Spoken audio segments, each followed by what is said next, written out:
আসসালামু আলাইকুম। Breaking stigma with doctor Abdul Kader চ্যানেলে সবাইকে স্বাগতম।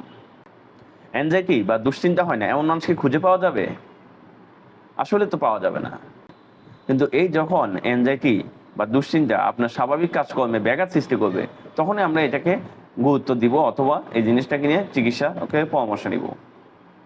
যেমন আপনি চাকরিজীবী, আপনি ঠিকমতো চাকরিতে মনোযোগ দিতে পারছেন না, কাজকর্ম করতে পারছেন না। আপনি গৃহিণী, আপনি রান্নাবান্নায় মনোযোগ দিতে পারছেন না। আপনার সারাক্ষণ মন মেজাজ খিটখিটে হয়ে থাকে। আপনি যদি স্টুডেন্ট হয়ে থাকেন, তাহলে আপনার পড়াশোনায় ঘাটতি হচ্ছে। পড়াশোনায় মনোযোগ দিতে পারছেন না, কাজকর্ম করতে পারছেন না। একজন মানুষ অ্যাংজাইটিতে ভুগছে অথবা তার অ্যাংজাইটি হচ্ছে দুশ্চিন্তাগ্রস্ত, সেটা আমরা কিভাবে বুঝবো? অ্যাংজাইটি কিছু সাইকোলজিক্যাল সিম্পটম থাকে অথবা লক্ষণ থাকে। এই সাইকোলজিক্যাল লক্ষণগুলো আমরা কয়েকটা ভাগে দেখতে পাই। যেমন তার ফিয়ারফুল অ্যান্টিসিপেশন থাকবে। ফিয়ারফুল অ্যান্টিসিপেশন মানে যে কোনো ঘটনা ভবিষ্যতে ঘটবে সেটা নিয়ে সে দুশ্চিন্তাগ্রস্ত থাকবে। দ্বিতীয়ত, সে ইরিটেবল থাকবে, খিটখিটে থাকবে।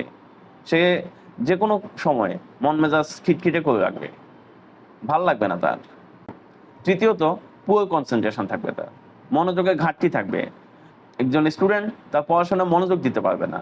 একজন অফিস আদালতে যারা চাকরি করে তাদের কাজগুলো মনোযোগ সহিত করতে পারবে না।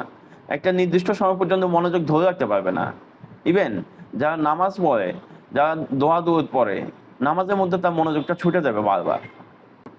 চতুর্থ লক্ষণটি হলো রেস্টলেসনেস, অর্থাৎ যার অ্যাংজাইটি হচ্ছে সে ছটফট করবে, ধীরস্থির থাকবে না।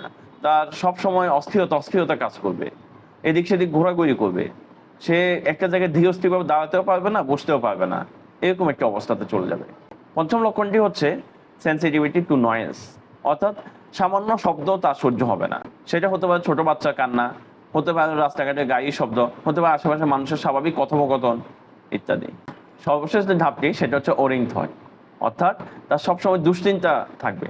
যে কোনো একটা ব্যাপারে স্বাভাবিক চিন্তা থেকে দুশ্চিন্তাটাই বেশি কাজ করবে। এতক্ষণ আমরা সাইকোলজিক্যাল সিমটমগুলো নিয়ে আলোচনা করলাম। পরবর্তীতে আমরা তার অটোনমিক সিমটম অথবা আদার্স কোন কোন সিমটমগুলো একজন অ্যাংজাইটি পেশেন্টের অথবা অ্যাংজাইটিতে আক্রান্ত মানুষের হতে পারে সেটা আমরা জানব। দেখতে থাকুন, শুনতে থাকুন। Breaking stigma with doctor Abdul Kader চ্যানেলের সাথে থাকুন। মনে রাখবেন, মানসিক রোগ এখন আর বোঝা নয়, সঠিক চিকিৎসায় হয় নিরাময়।